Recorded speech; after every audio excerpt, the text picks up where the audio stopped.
Okay, so we've spent some time over the last week or so talking about general explanations for war in the international arena.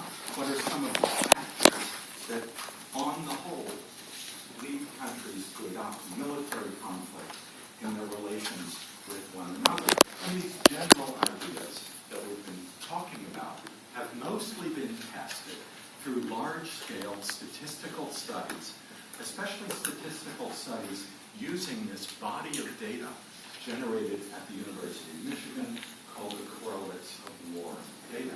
So most people who do work on war and peace today, at least in English, do these large-scale statistical studies. And I want to remind you one more time, and remind our visitors today, that the study of international relations has become heavily quantitative these days. Please make sure to build up mathematical skills if you're interested in studying world politics.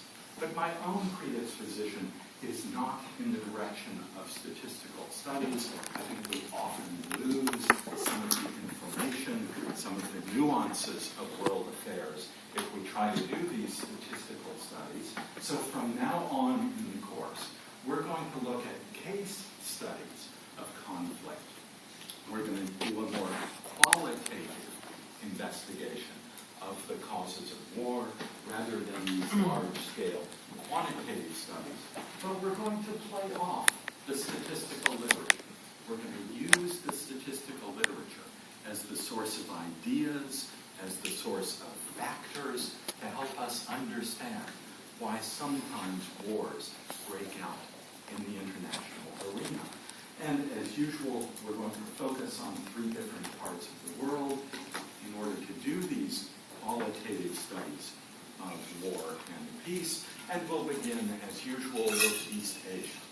Try to think about the important conflicts that are shaping East Asian affairs today that have the potential, at least, to erupt into war. And as many of the quantitative scholars have told us, one of the factors that seems to predispose countries to go to war is territorial disputes. The territorial disputes seem to be high on the list of variables that explain why sometimes conflicts erupt into warfare. And sure enough, when we look at East Asia today, there's an important territorial conflict going on. There's an important territorial dispute that is shaping relations, particularly between China and some of the surrounding countries. If we look around the world today, we try to think what the flashpoints are. What are the danger zones in the contemporary international arena? One of the key danger zones, it seems to me, is this collection of some 230 little reefs and atolls and islands that is collectively known as the Spratly Islands. When we hear about the Spratly Islands, there really aren't any islands there. Most of them are about as big as this room. Most of them are not inhabited. Most of them are not even above water most of the year. They're often coral reefs rather than exactly islands. And for this reason, the territories that are called the Spratly Islands generally stayed out of world politics in the 18th and 19th century, when the European great powers were looking around to try to build empires and take over crucial bits of territory around the world. The Spratly Islands did not attract any country's attention. There wasn't anything there interesting enough for the great powers to worry about. So the Spratlys do not even enter world politics, as near as I can tell, until the early 20th century. In the 1930s, France sent military forces into the area of the South China Sea, and the French armed forces moving out from French Indochina in Southeast Asia did set up some military stations, did garrison some of these little islets in the early 1930s. And after France had brought this territory into world politics, several these little tiny islands were then taken over by the Japanese army in the mid-1930s. In the run-up to the Second World War, some of these islands were taken over by the Japanese, pushing the French out of this particular part of the world. After the Japanese were pushed back, it was the nationalist Chinese, the Chinese led by General Chiang Kai-shek, that took possession of the largest island, the island called Itu in 1946, immediately after the war. So the one island that has some size to it, the one island that has some mass to it, was garrisoned by the nationalist Chinese immediately after the war. But once again, after 1946, these islands largely disappeared from world politics. Once again, there wasn't enough interest in going on around these islands for states to pay much attention to them. Most of the territory then that's called the Spratly Islands has never been claimed by anyone, does not have a history of being any state's territory. Control over these islands has remained in dispute, clear up until today. I guess the place I would start the story would be around 1968. In 1968, as the war is still going on in Vietnam, the Philippines starts to exert some control over the Spratly Islands. And in 1968, the Philippines sent troops to occupy 3 of the islands that stand closest to the Philippine island of Palawan. Palawan, you can tell on the map, is the long island just south of Manila that looks like a dagger sticking down into the South China Sea. And you notice then that the Philippines has a bit of territory pretty close to the area of the Spratlys. The Philippines may in fact be the closest state to this disputed part of the world, and sure enough, the Philippines take the initiative. The Philippines move in to stake a claim on 3 of the larger islands. 5 years later, in 1973, South Vietnam occupied 5 other of the Spratly Islands. So Vietnam was the next of the countries. The Republic of Vietnam was the next of the countries to move in to this disputed area. And after the Vietnam War comes to an end in 1975, after Vietnam is reunited in 1975, these 5 islands remain in Vietnamese hands. So Vietnam continues its presence. Vietnam continues to stake a claim in this disputed area even after Vietnam gets reunified.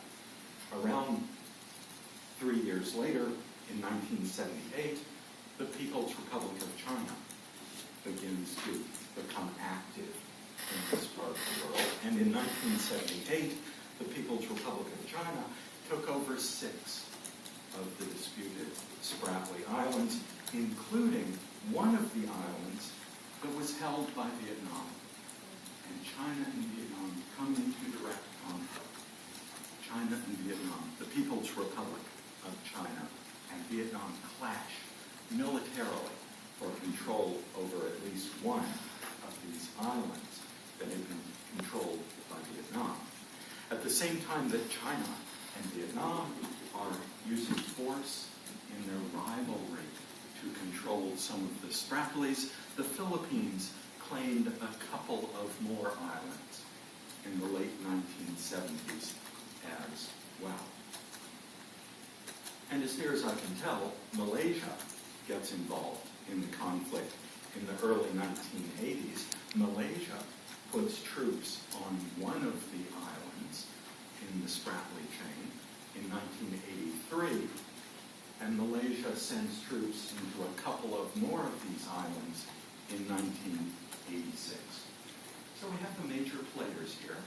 The major players, the Philippines, People's Republic of China, Vietnam, and Malaysia. And already in the late 1970s, there's an armed skirmish related to one of the islands, related to one part of the Spratly Islands between China and Vietnam. In April of 1987, Vietnam sent troops into the Spratlys and occupied one of the islands. The Vietnamese armed forces built a naval dock and an airstrip on this island.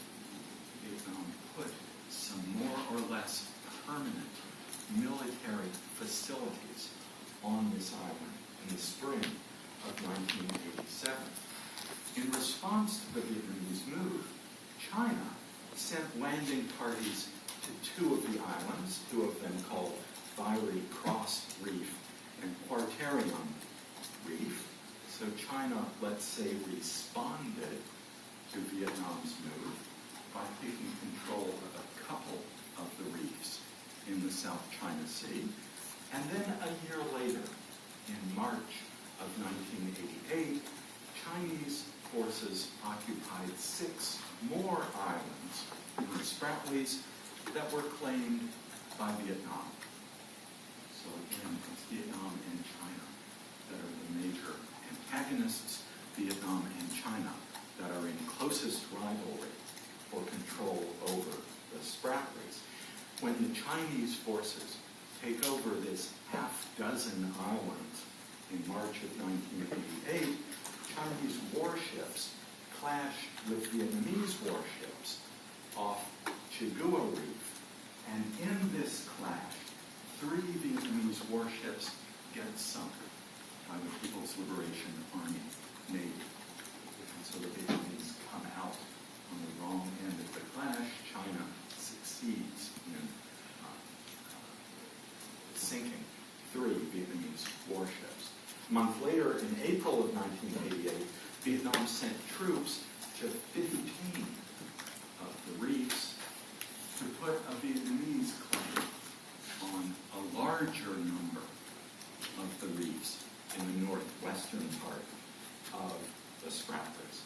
And finally, in June of 1988, Malaysia sends troops, and in June of that year, Malaysia sends troops to 3 of the islands in the South China Sea. So if we had been in this room in the spring of 1988, we would have said that there's a potential conflict arising here. There's a real skirmish going on among China, Vietnam, Malaysia, even the Philippines in the spring of 1988. The potential is there for armed conflict. But during the course of 1989, the conflict over the Spratlys gradually settled down. This crisis did not erupt into a general war. The crisis did not explode the way we might have worried.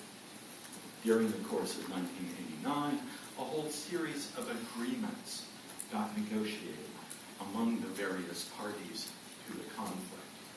Almost all of these agreements were bilateral agreements. They were almost all one-on-one.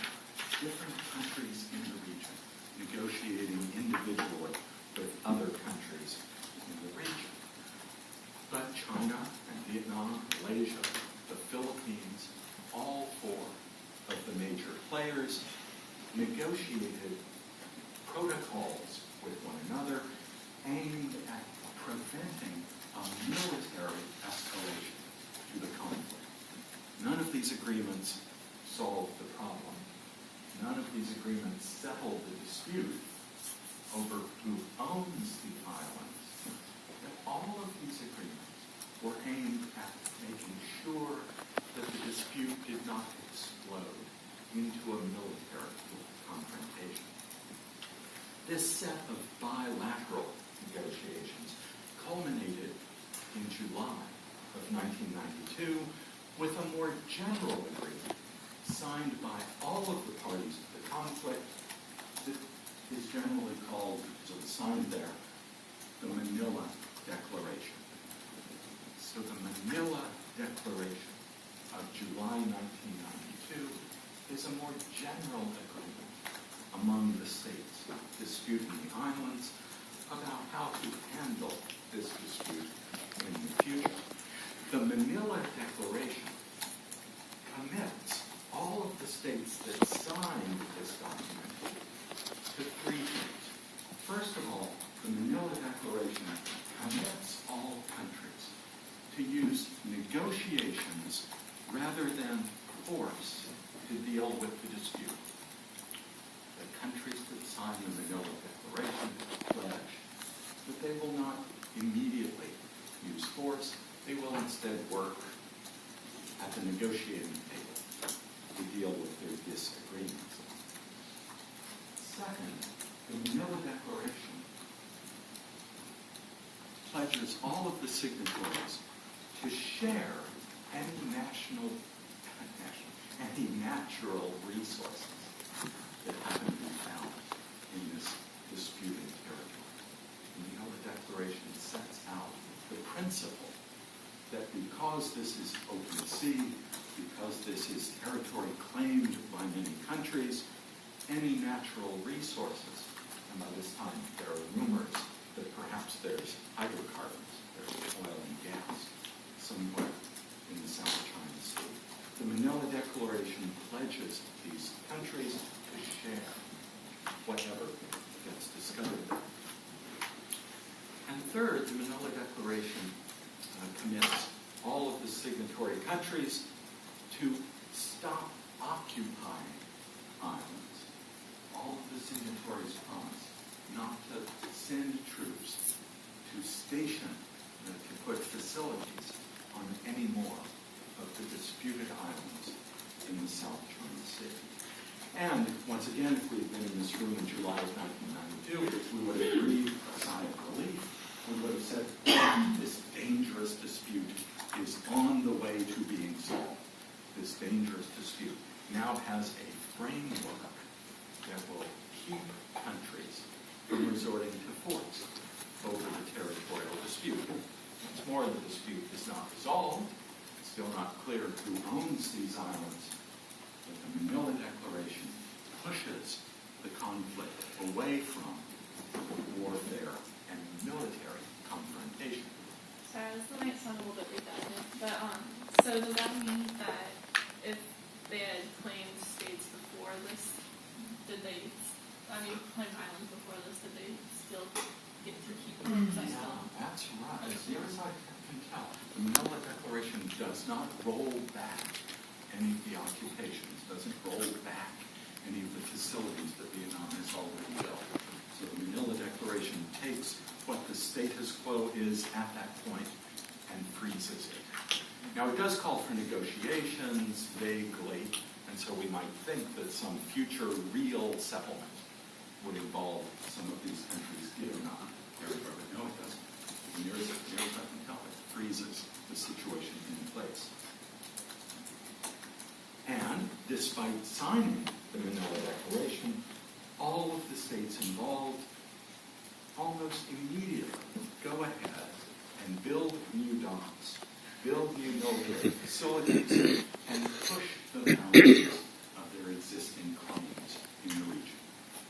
So despite all the rejoicing over the Manila Declaration, the Manila Declaration slows things down. But the Manila Declaration does not change behavior very much of the countries in the region. I've got a month here, I apologize. By 1993, Vietnam in particular was building up a more permanent presence on the islands that it had staked a claim to. Vietnam constructed a lighthouse on one of the atolls that was under Vietnamese control. Notice what a wonderful strategy this is. The Vietnamese claimed that by building a lighthouse, Vietnam was contributing to the general welfare, was helping shipping to be safer in the region as a whole. This is a public-spirited move on Vietnam's part to help traffic going through the region go without crashing into By mid-1994, tensions had flared again in the region. The Manila Declaration is not forgotten, as we will see, but the Manila Declaration pretty much gets ignored shortly after it is drawn up. By July of 1994, it's Vietnam again that takes the first move. In July of 1994, Vietnam moves an oil exploration rig right into the water next to a cluster of reefs that China had military outposts in. So the Vietnamese go right up to area claimed by China. The Vietnamese challenge China pretty directly by moving so close to a place where Chinese troops were already stationed. And the Chinese respond to this oil rig by sending warships into the region and putting a kind of ring around the Vietnamese oil exploration facility. The Chinese put an embargo around the Vietnamese oil rig, prevent the rig from receiving supplies, try to starve out the workers on this oil rig. So it's not quite a military clash, but once again, there's the potential for a military confrontation in July of 1994. About a year after that, in February of 1995, the Philippines begin to charge that the People's Republic of China is constructing permanent buildings on my favorite of the Spratly Islands, the wonderful reef called Mischief Reef. And the Philippines charge that China is taking some of the old wooden and collapsible buildings on Mischief Reef and replacing these structures with steel buildings. The Chinese are clearly building a permanent, much grander presence on Mischief Reef. The Philippines charge as well that China is starting to put permanent navigation buoys around Mischief Reef to try to direct the traffic, to try to impose Chinese regulations over movement around Mischief Reef.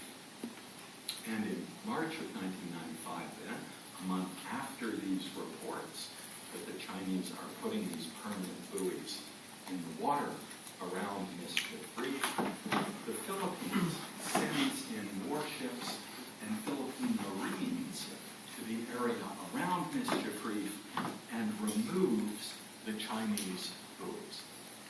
Once again, there's a major crisis.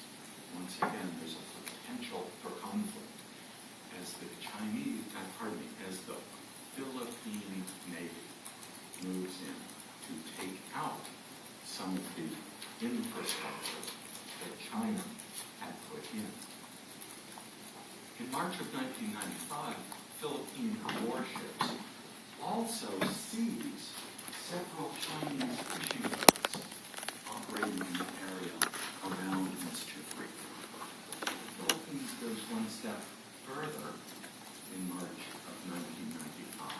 The Philippines also start targeting what looked like civilian craft, what looked like private fishing boats operating around Mischief Reef, but boats that are flying the flag of the People's Republic, and so that may well have some kind of official linkage as well. As it looked like some kind of confrontation was going to erupt between China and the Philippines, a flotilla of warships set out for the Spratlys from Taiwan. In the spring of 1995, nationalist China once more sends some signal that it cares about these islands, sends some signal that nationalist China might get involved in the crisis, but the Taiwanese flotilla turns back and does not get as far as mischief reach. But it signals, once again, that both Chinas, both the People's Republic and the old nationalists, feel that China has some right, some claim to the Spratlys.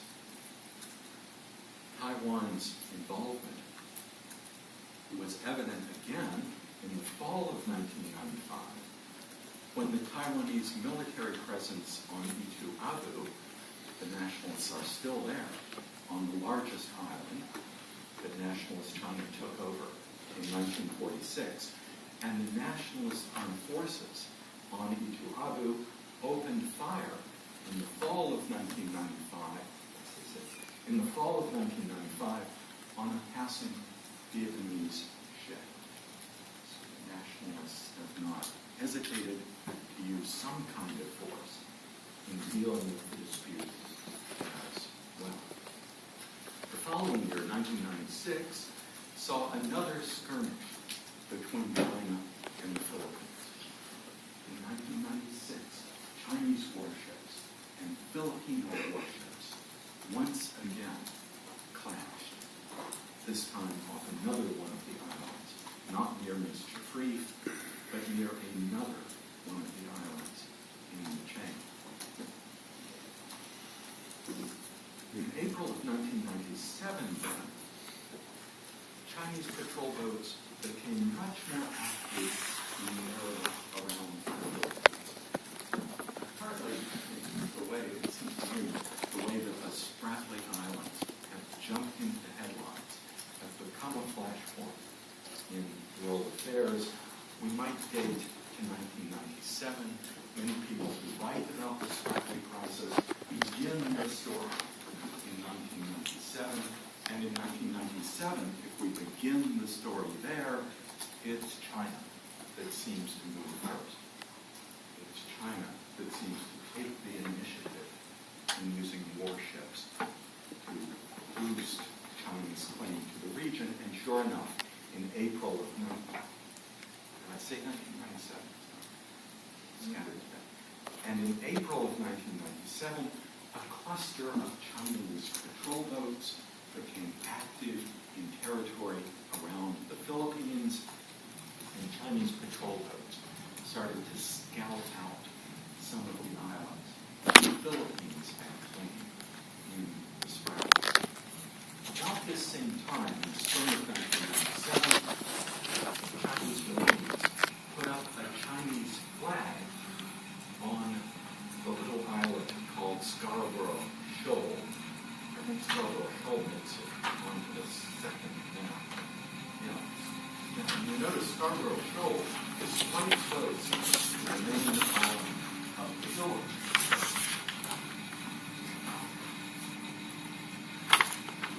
So the main island of the Philippines looks like it is in range of Chinese forces. When the Chinese put up the flag on Scarborough Shoal, the Philippines sends once again a group of Marines to occupy the shoal and take down the Chinese flag and put up a Filipino flag. There's a kind of military rivalry that takes shape in the spring of 1997 in and around Scarborough Shoal. A year later, in the spring of 1998, the Vietnamese garrison on Pigeon Reef shoots at a Philippine fishing vessel operating near Pigeon Reef. So you notice the conflict drags on. The conflict keeps simmering year after year, keeps threatening to turn into a military confrontation. In September of 1998, the Chinese government charges that Vietnam is building permanent naval facilities on one of the islands. So this time it's China that claims that Vietnam is replacing temporary structures with more permanent facilities on a couple of the reefs that have been occupied by Vietnam.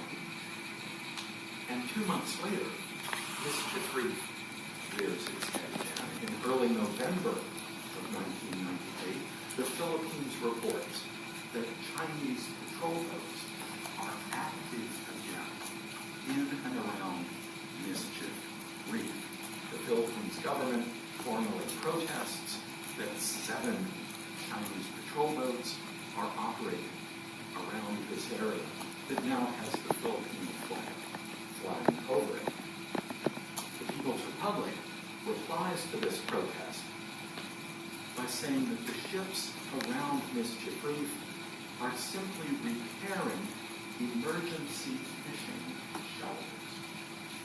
What China is doing is putting new supplies, is replenishing some of the material that might be used by fisherfolk if they get stranded in and around Mischief Reef, and the Chinese kept going with their operations. The China did not back down in the face of these Filipino charges in November of 1998. At this point, mid-November 1998, the Philippine Armed Forces announced that it was considering military options. The Filipino government announced publicly that it was planning to mobilize its military forces, and in fact, the Philippine government put the Philippine Armed Forces on active alert in mid-1998, when the Chinese did not sail away, and the Chinese remained operating around Mischief Reef. This, once again, looks like a potential for war. It looks like a situation that might escalate out of control.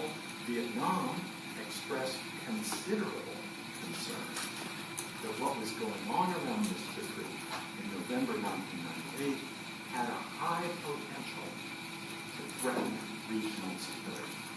Vietnam charged that the situation was dangerous for all of the countries in the region. And of all things, as the crisis continues to boil in November 1998, Japan makes the remarkable step of carrying out military exercises in the territory around Iwo Jima. I find this quite remarkable. I have no idea what the Japanese were up to. No idea what Japan was trying to signal as this crisis was escalating around Mischief Reef. The Japanese Self-Defense Force carries out ground exercises, air exercises around Iwo Jima, flexes some of Japan's military muscle in regional affairs as well.